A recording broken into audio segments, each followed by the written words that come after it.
I'd like to welcome and thank Amy Stephens for taking the time out of our day to present to us regarding marathon nutrition and just nutrition in general.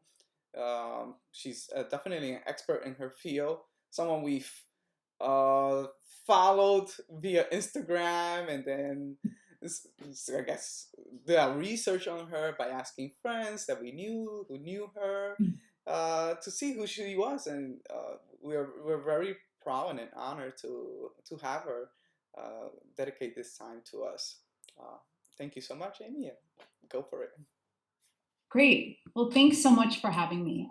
I always love to talk about nutrition to groups of runners and people that are interested in hearing me talk. So this is really, really great. So I think we had said that we will do the first 30 minutes or so. I'll be talking, and then afterwards, you can certainly ask questions. I guess you can ask questions like we were talking about in the chat box, and then I'll address those afterwards. I'll pick some questions, and I'm happy to answer any questions you have.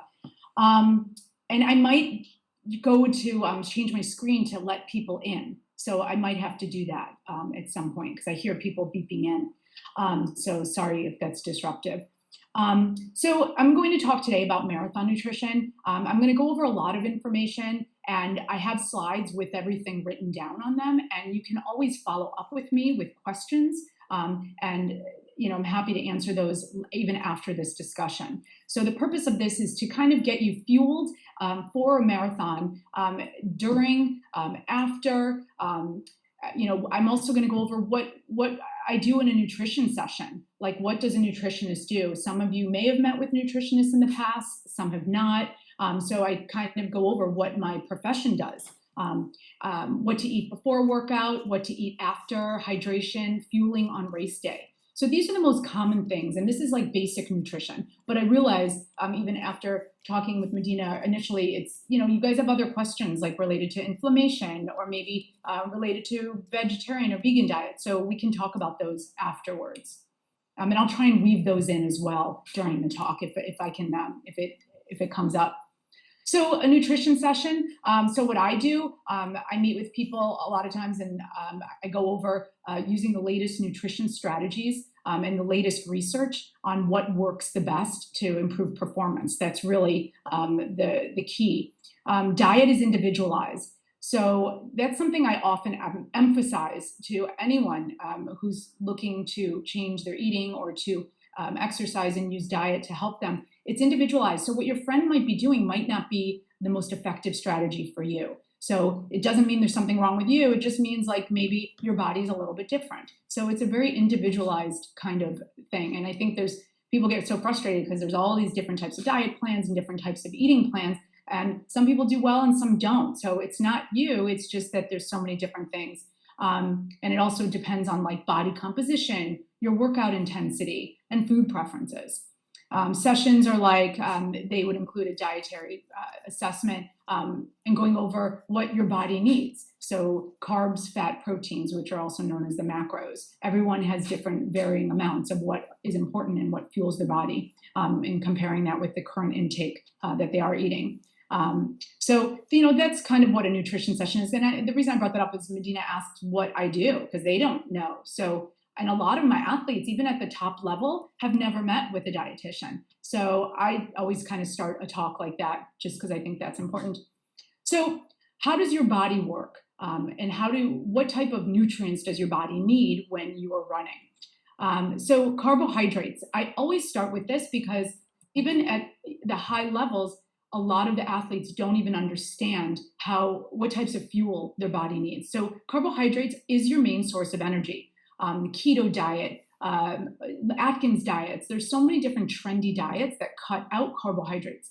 That is not ideal for marathoners. I think for the ultra endurance events and where you're going at the same intensity for a very long period of time, you can kind of try different types of fat adapted programs. Or if you wanted to do a marathon as fat adapted, it takes time because you're training your body to use a different fuel source and kind of go against what it normally would do. But really, my philosophy is, and the research that I've seen most effective for racing is using carbohydrates as your main source of fuel. Protein, then if your body has enough carbohydrates to fuel energy, your body can use the protein the way it's supposed to. So for muscle repair or helping your immune system, protein has so many different functions. If you're not eating enough carbohydrates, the protein will get used for your energy. So a lot of times people are afraid of carbs. They cut them out, they don't eat them at lunch, and they find their energy is depleted or their muscles are not being built the way that they feel they should. And it's oftentimes from inadequate carbs. Fats are also important. Can't cut out any of these. It would be so much easier if we could just cut out a large food group, but our bodies don't work that way. We need fats. Fats are essential for hormones. So for men, it's helping to make testosterone. It also helps keep you full. So after a meal, you feel full and not feeling like you need to keep eating or feeling like you have cravings. And for females, it helps make estrogen and all the other female hormones, and helps make cholesterol, which is a precursor to making hormones, which are all essential. So all of these nutrients in different amounts are important to the body based on what your body is doing that day. So, and I'll go through that a little bit more detail. So pre-workout foods. This is a question I'm asked all the time. So I thought I would address this. So the timing of pre-workout is really important. So 2 to 4 hours before a workout or before a run, a low intensity easy run, like if you're doing 5 easy and you're in really good shape, the timing isn't as important because your body has adapted to digesting the food pretty well.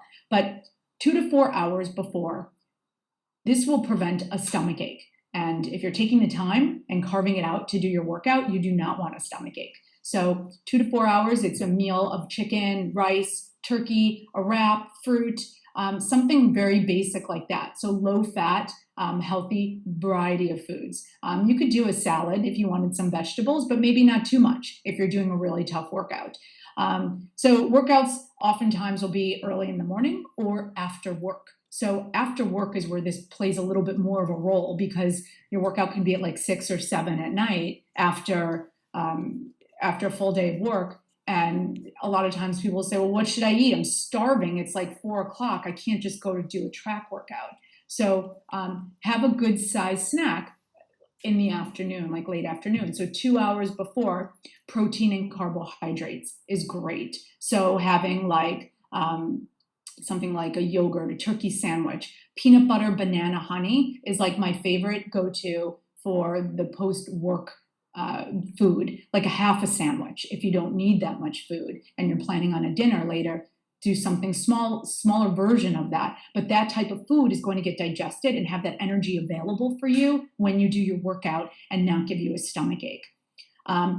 If you're running late and you only have an hour before your workout, liquid carbs, Gatorade, Scratch.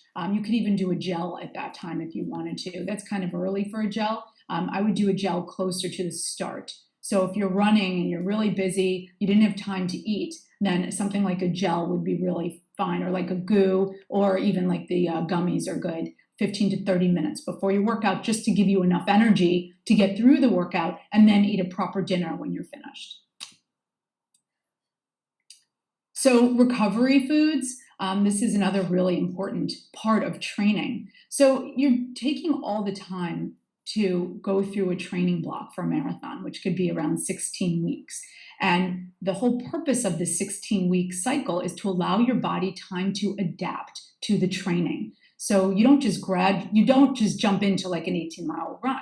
Your body needs time to adapt. And what's happening during that time is your muscles are starting to accumulate more glycogen, which is your stored form of energy. So over that 16-week time period, you'll just increase the amount of glycogen that your body is able to hold on to.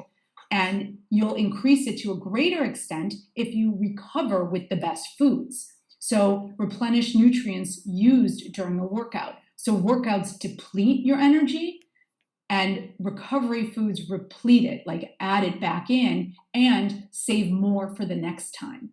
So, which is probably one of the most important parts of training. So, and really this type of recovery food nutrition is important after track workouts and long runs. So where you're really depleting your stores of energy. So when you deplete, your body wants to hold on to more for the next time. So use that opportunity within the first 30 minutes of that exercise completing. Your body will look for nutrients and you will start to absorb the most amount of nutrition. So if you finish a workout and you're like, oh, I didn't bring any food, I have to travel home, and then it's like an hour to 2 hours before you eat anything after a really tough session, you'll still gain more muscle and glycogen, but you're losing that opportunity. You might only replete like 90%. Whereas if you had that food within the first 30 minutes, you're more like 110% or even over. So there's certain foods that will actually have been shown to replace muscle glycogen faster and to a greater extent. And those are some of the things that I have pictures of. Chocolate milk is one of the best things you can have. And I actually bring that to our track workouts a lot because it tastes good and it is milk, which is a high quality protein, and the chocolate, which also is a sugar. Sugar is okay to have in small quantities after a workout. Yesterday I was at the track and one of the guys finished and I gave him a really cold, awesome Gatorade because it was so hot. He's like, no, I can't do the sugar. I'm like, no, actually you need the sugar after the workout. And I had to explain to him. So it's like, we forget that sugar in certain situations is okay. And the only time I would support sugar is right after a tough workout. So it'll replete your glycogen stores a lot faster. Fruit is really good. That's an easy food. I put these pictures up because they're like easy to bring to a track session or easy to have in your bag or like leave it on your counter if you forget to eat or if you come back or you're just not in the mood to eat, start eating. Get in a few bites of a banana, even right after as you're sweaty and uncomfortable and exhausted, because what it does, it also increases your insulin, which starts the repair process a lot faster. And then you can stop eating and just, if you get a banana in, then wait until you get hungry and have a proper meal. So you don't have to force feed yourself. Just that first 30 minutes, I think would be really helpful. I also like this drink here, the recovery scratch. I think that's really great if you don't have time or you're busy and you have to hop on a work call. That's a really good drink because that does have milk in it. So if you're vegan, it's not going to work for you. There are plenty of other options. I think the Orgain is the vegan product comparable. But I like Scratch because it has a ton of electrolytes too, especially in the heat and humidity. It's a perfect drink. I put a little in coffee actually after a workout. And the company's really nice too. Peanut butter and jelly is also really good. And use lots of jelly or honey. Peanut butter honey would be really good. So there's a lot of stuff on here. So marathon nutrition. Here's like an overview of a race week and what this looks like. I do get a lot of questions about this from either, from beginner runners to more advanced. It's good to just have a review of this. The week of the race, you're looking to top off glycogen stores with high carb, low fiber foods. The fiber, which is found in fresh fruits, vegetables, is fine, but you don't want to have too much of it because it can also displace a lot of the extra carbs that you can be taking in. It fills you up on low calorie foods, but we want to make room for some of those higher carbohydrate foods like the potatoes, pasta, breads, rice, fruit. It doesn't mean, and fruit is okay, like bananas, mango would be good that week of race week. You don't want the super fibrous ones, like you don't want to eat lots of dates or figs the week of dried figs or dried fruits the week of your race, because that's just a little too much. The day before marathon, top off the glycogen stores with a high carb, again, low fiber foods. Eat foods that you've tested before. So during the training block, especially for the new runners, now is the time to test what works for you. So, try something. Maybe your friend suggested a product and, that you wanted to try out, or they gave you a goo. Pay attention to what you're having and how often, and use that same product on your race day. Don't vary it too much because your stomach, like I was telling you, your body starts to adapt to your training, but also your gut is adapting to the foods that you are delivering. So it will get used to whatever you feed it. I did ultra marathons and I was amazed at how my body could adapt to eating a peanut butter sandwich as I was running at a low intensity. And that took like 2 months, but I was able to do that. I was pretty amazed. So your body adapts to the nutrition that you take in. So no new foods. Breakfast before race day or on race day, that's assuming that you're starting in the morning. I think a lot of the races we talked about or that you guys mentioned are all morning races. I don't know many marathons that start later in the day.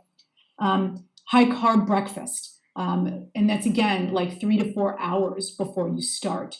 So you want to get in about 100 grams of carb. That would be something like oatmeal with banana, peanut butter, honey, a bagel with peanut butter, banana, or even a bowl of rice. A lot of times you're traveling and you're in a different place. So you could bring bagels with you or food that you've had at home. I oftentimes will bring food with me just because I know what works. Rice is pretty basic, and you know, if you've had it before, that's pretty easy to get if you're out on the road.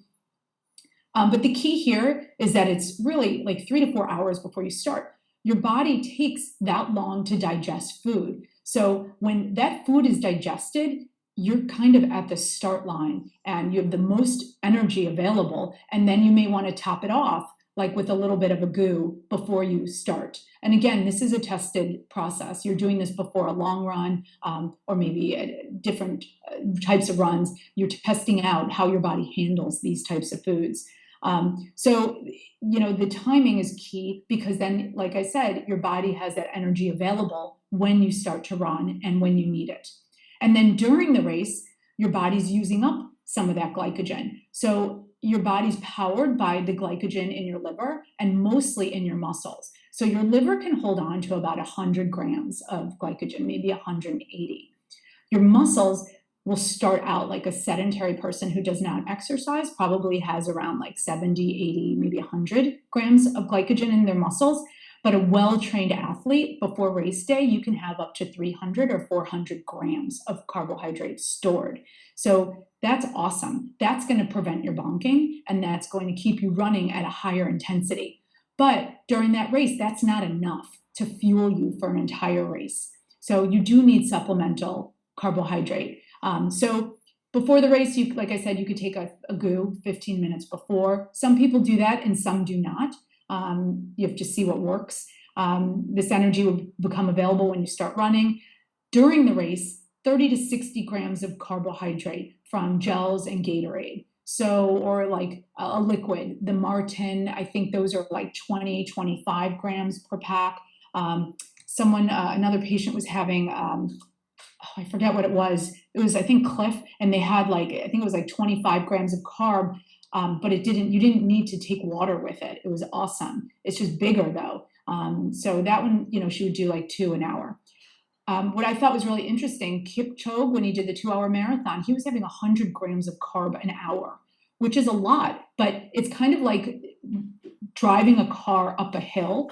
That's like you're running and flooring it. And, you know, what happens is your body uses up more energy or more gas if you're going at a greater intensity. So you need to replace more to keep you going and prevent that bonking.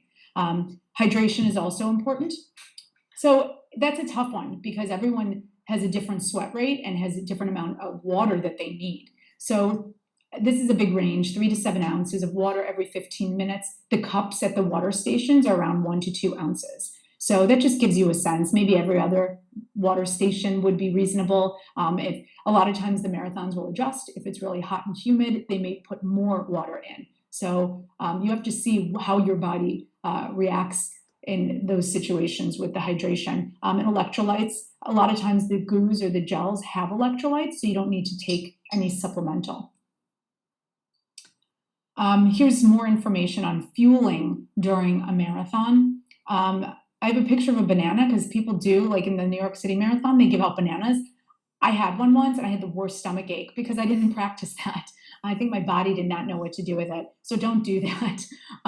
But people will offer a lot of food on the course. Only take it if it's your time to eat and if your body has taken that food before. So here's some examples. So I was saying around 60 grams of carb, 30 to 60 per hour. So a banana, if you did have that, is 30. A gel could be 21 up to 27 grams. Energy bars, chews, jelly beans. There's so many different products, and they're all pretty good. It's just about what your body tolerates. So if you do like some beans and a little Gatorade every other station, that's all you need. So it might seem like a lot, 30 to 60 grams an hour, but you can get it in so many different ways. So hydration, that's something I've been talking a lot about just because the temperatures have been really uncomfortable here. So, not everyone has the opportunity to do a sweat test, but I think it's really interesting to see how much your body uses up, how much fluid your body uses up. Sweat is our body's way of cooling itself. It's one of the things that separate us from animals. Animals don't sweat, so they cannot keep going in hot environments. They have to stop and cool themselves. So humans can sweat and keep going.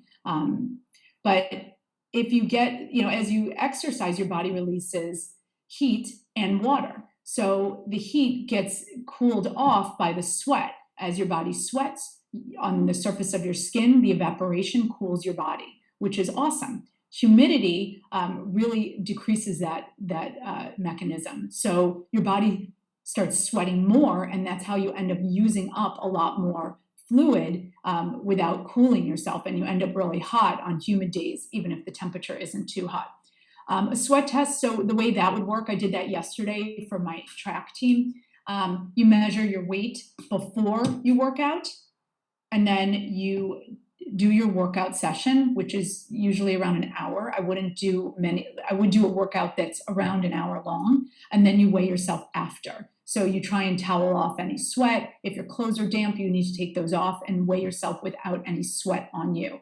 And you could see that difference. If you do drink during that, then you add that back in to the equation. But it's really interesting. Usually people lose about a pound an hour, which is a pound of sweat, which is like a liter of water, which is incredible. And oftentimes they'll be dehydrated after, and you just don't realize how much water you lose. And then they oftentimes will be tired, or they start eating thinking that fatigue is from low blood sugar. So there's a lot of overeating that can happen if the hydration is off. Electrolytes are also important. A liter of water is usually around like 500 milligrams of sodium. So you do need the electrolytes to replace it back in. I had a cyclist I was talking to the other day. He was doing a big race, 100 miles, and he told me his pre-race plan was to drink a gallon of water. I'm like, that is the worst idea ever, because you'll not only flush out all your nutrients, but you will be at a very high risk of something called hyponatremia. So the newer athletes who've never run a marathon or are slower, like who's going for more like a 5-hour marathon, though you're at a greater risk of over drinking and then taking in too much of the water without the electrolytes. So that's just something to read up on a little more, or you can ask me more questions about that. So again, practice your hydration strategies, know how much you're having, stick with your plan. When to add electrolytes, usually in heat, humidity, or excessive sweating. You know if you're an excessive sweater. If you're sitting in the meeting and you're the only one dripping sweat, you probably are an excessive sweater. You need a little more water and electrolytes. Race day plan, just duplicate what you've done. Don't change anything. If your buddy and you're nervous and your buddy's doing something totally different, do not do what they're doing. You need to stick with your own plan. So this is really important. And I added this slide towards the end of my preparations.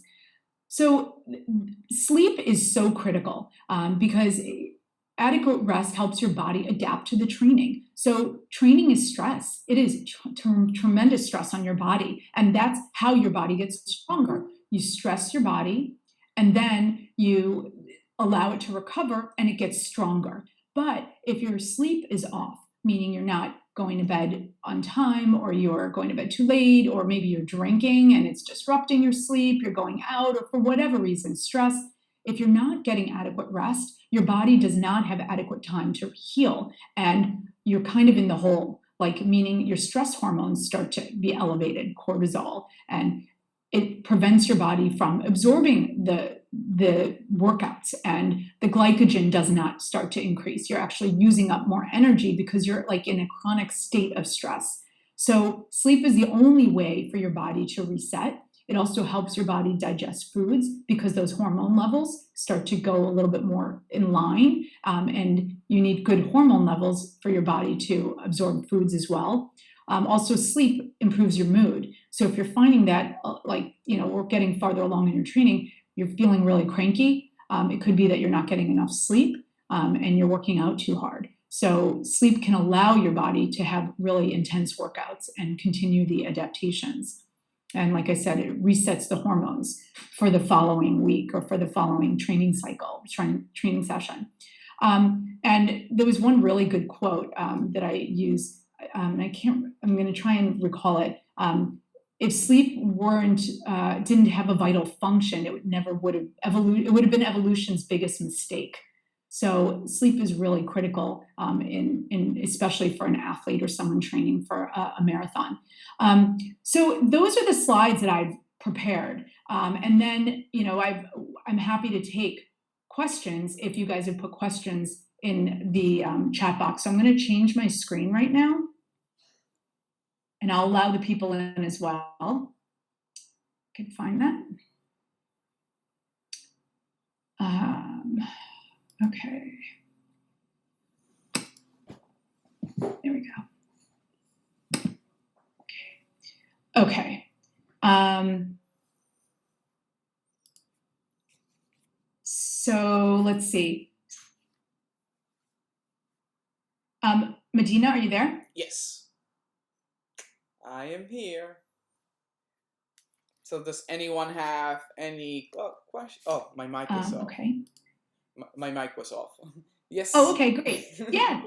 And so I was just going to also say, you'd asked a really good question before in the beginning when we first started on. He'd asked about eating to decrease inflammation. We talked about what not to eat. This is a great question. Which foods actually cause inflammation? And I think inflammation is a really good topic. I talk a lot about that with my athletes. So, maybe, we've known the foods that actually decrease inflammation, antioxidants. Tart cherry juice is a really big one for decreasing inflammation. Omega-3s are also really good, and they've been shown to help with inflammation. And they have really good studies on those foods where they look at people with arthritis, and they are able to measure their pain symptoms. And so they treat them with those foods, and it actually helps reduce some of their symptoms, which I think is really promising. So those are great. So then on the flip side, which foods actually exacerbate or make inflammation worse? Because as we know, the training cycle and during your trainings, you are creating inflammation. So how do we recover faster? I think the first thing is, like I was saying, getting some food in right away, I think can kickstart recovery. But foods that can make the inflammatory process worse are things like fatty foods. That's probably the most important thing that I've seen that absolutely causes major inflammation. Alcohol, like Medina had said, definitely makes inflammation worse. And another thing, simple carbohydrates. So things with sugar. So a lot of times somebody might do a track workout or do a hard workout and say, well, I can have that, croissant with chocolate or cupcake. I worked out really hard. I can have that food. Well, you can certainly calorically manage that food, but that's not going to help you reduce the inflammation. A food like that actually increases your blood sugar really high. And so blood sugar is what is inflammatory. So eating foods, if you look at it that way, foods that really spike blood sugar are going to cause inflammation. And so eating out, I think, is one of the biggest culprits that I find. Also, the sodium-laden food, getting too much fat and too much salt when you're eating a dinner or a meal out. Whereas if you cooked it at home yourself, you can have that same meal with much less fat and much less sodium and in a much healthier way, and feel much better afterwards. What else did we talk about? So I can start answering these questions if you'd like. Yes, I think some people have some questions on the side. Okay. Do you want me to read them to you, or can you see them? I see them perfect. All right. Okay. Yes, this is a great one, Jen. Weight gain while training, is that an overload of carbs? So this is an awesome question. So I'm starting a blog and I'm putting some topics up, and I'll post those on my Instagram once I get those up and running. I'm doing one on iron because I think that's really important. Also doing one, I'm almost done with it, on hydration, and then another one on, it's going to be losing weight for athletes, like how to lose weight in a healthy way. So weight gain while training, yeah, that happens. Carbohydrates and like those glycogen stores, as you increase those, each gram of glycogen holds 4 grams of water. So, which is actually a good thing for a marathon runner, because during a marathon you get dehydrated. And it actually, if it's holding water, you're going to actually have excess water that your body's able to hold on to, which is awesome. So how to avoid that? I would say just be very mindful of your food choices. Eat a high quality meal before and after your training session, and then eat a little bit lighter or smaller meal later on. Like maybe you could just do protein with vegetables at a later meal. Have a higher amount of protein, not close though, like close to the workout, do carbs, but then later on you could do protein and vegetables. So it's not an overload of carbs. I would say if you're going to do like a bagel, you would have that like right after your workout or the meal after. But then at that next meal, you could go right back to like grilled chicken, a tiny bit of carbs, and like lots of vegetables. So hopefully, Jen, that answers your question. Is it okay to run on an empty stomach for 6 to 8? Depends on your pace. So like, I'd say like you can go like up to an hour 10 on an empty stomach and be totally fine. Really, it's like, after an hour 30, you don't have any more glycogen stores. So it depends on how fast you're going. If you're a faster runner, then yeah, it's more like an hour 10. But really the max is an hour 30. And what that means is you're just going to compromise your performance. If you're on your feet for greater than like an hour 30, you're going to hit the wall and you're not going to be running really fast. So is it okay to run an empty stomach? Yeah, you can do that. 6 to 8 miles, totally fine, as long as you eat something after. And I would actually have you try eating something light before you go and see how you feel. You might feel that workout is better. You have a better workout. Maybe you just need to like drink Gatorade or have something, a liquid carbohydrate before you run to have a better workout. Advice on building muscle while increasing mileage. So building muscle. So I'm assuming that you're doing the exercises. So you have to do more of the muscle building activity. You can increase the protein then, I would say, while also increasing mileage. And I would just be more strategic on that. Have more carbs around the run, especially on the long run days. And I'm guessing like on the days that you do those workouts where you're doing muscle building, then maybe add more protein on those days. So there was another slide. I guess it got cut off, but it's different amounts of food for different training days. So on a track and a weight lift day, because that's what my athletes do. I don't know if you guys are doing that too, like doing the lifts on the same days as track. That would be like a little bit more protein. And then on just the long run days or the easy run days, that's more carb. So that can help with muscle building and being more strategic. You don't need to just blast out every day with tons of protein. You can add more on those strength days. Sarah, I usually find I have stomach issues running at night, particularly track on Wednesdays. Would you recommend smaller meals that day? I usually stop eating 3 hours before, but still cramp up. So stomach cramps. Yeah, I would do 4 hours. Try 4 hours and make it like a low-fat carb meal. Maybe you just want to do try the peanut butter sandwich. If you eat peanut butter and jelly is really good with a banana because that's enough carb for that workout. And make it earlier. It could just be the timing that you need it a little bit earlier on.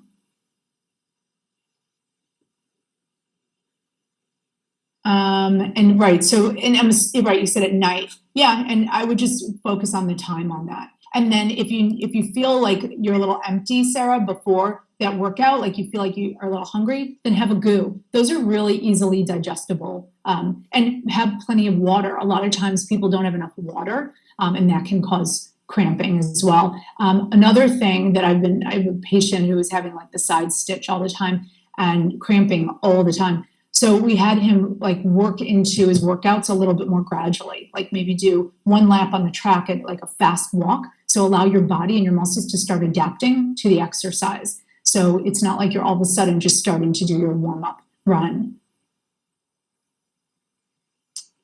So John, I know each athlete is different, but in terms of timing of meals the night before a long run race, is it better to have dinner early or later? I've had problems on timing where my stomach seems too empty in the morning of pre-run breakfast if it's still not enough. No, that's a great question. It is unique because it depends on everyone's like body composition. Some people need more food later. Some people get an upset stomach if it's too later. I would play around with that.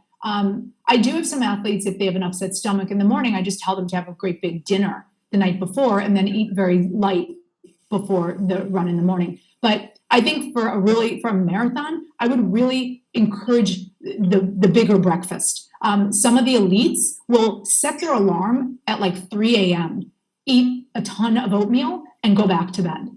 It's amazing. But not that you have to do that because, I don't know, maybe if you're trying to, really go for time, then that's not a bad idea. I can talk to you more about that. But I would do dinner earlier and try and wake up earlier and have a bigger breakfast of like a high carb breakfast, like hitting that 100 grams or something around there before that long run, before your race.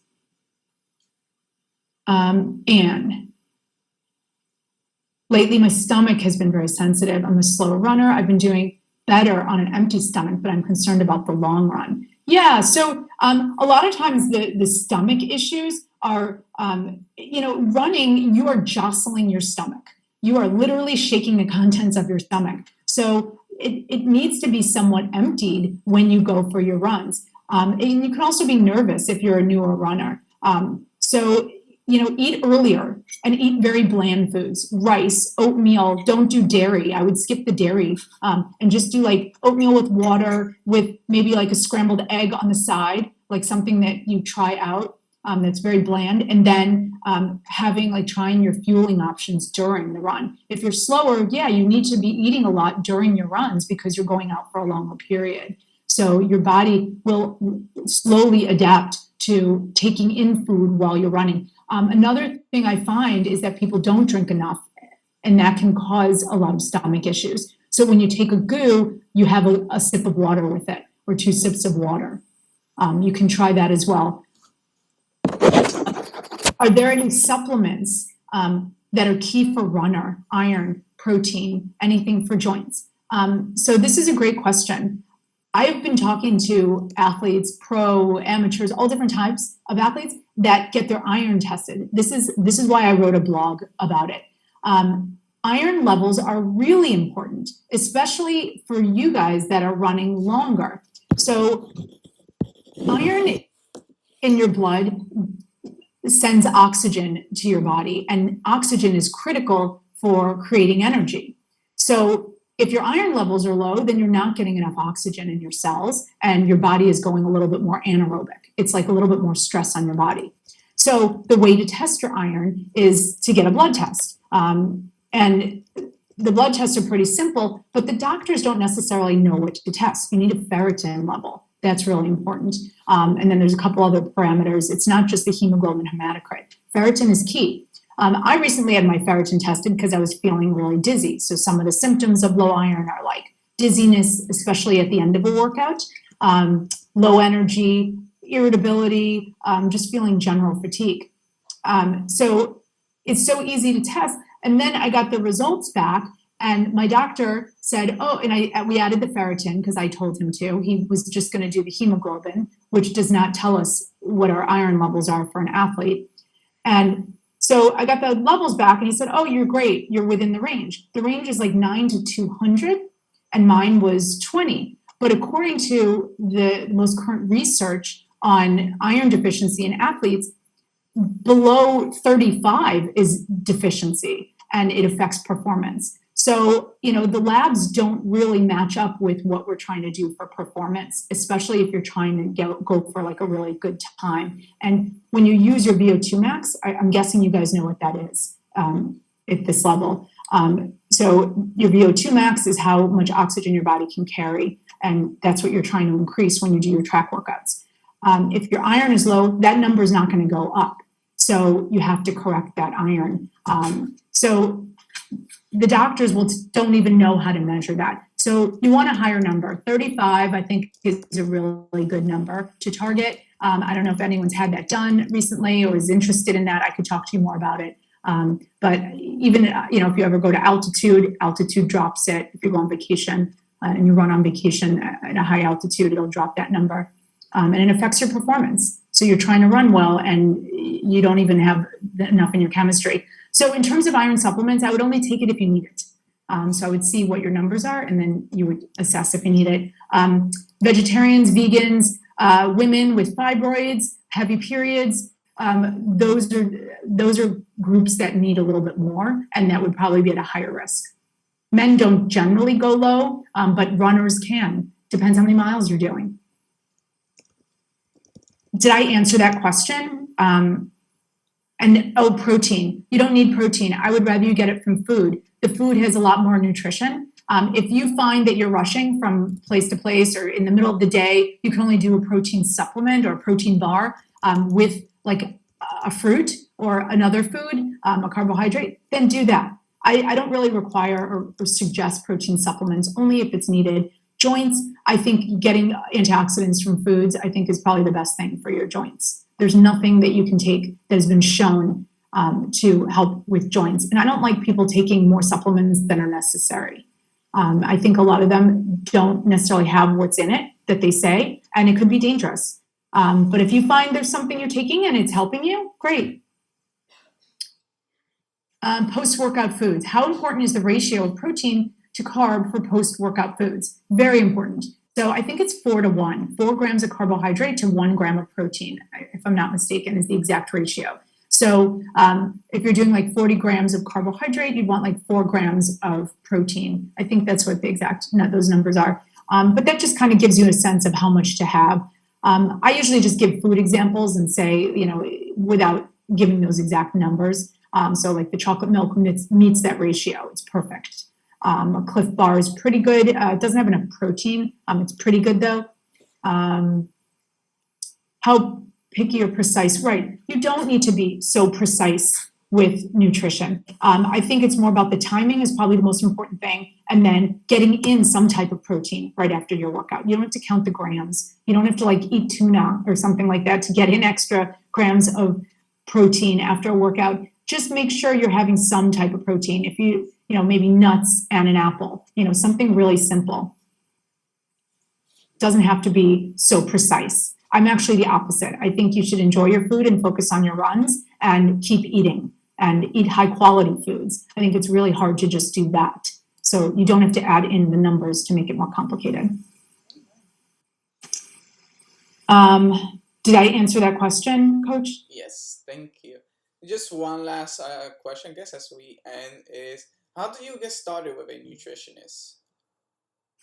How do you get started? So first thing I would, the people who might benefit are people who have a lot of questions, or if you're feeling like really tired and you feel like your training is not going well, you can always look to your diet and examine that a little more closely to see if that's an issue. If you've had nutrition issues in the past, whether it's issues with eating or if your weight is not following what you think it should be doing, if you feel you don't know how to fuel for a race, then those are people who might benefit from a nutritionist. And, I'm a sports dietitian. I would definitely look to other sports dietitians. We've been trained to kind of to help people in this particular area. So I'm available. Any other sports dietitian can also help you.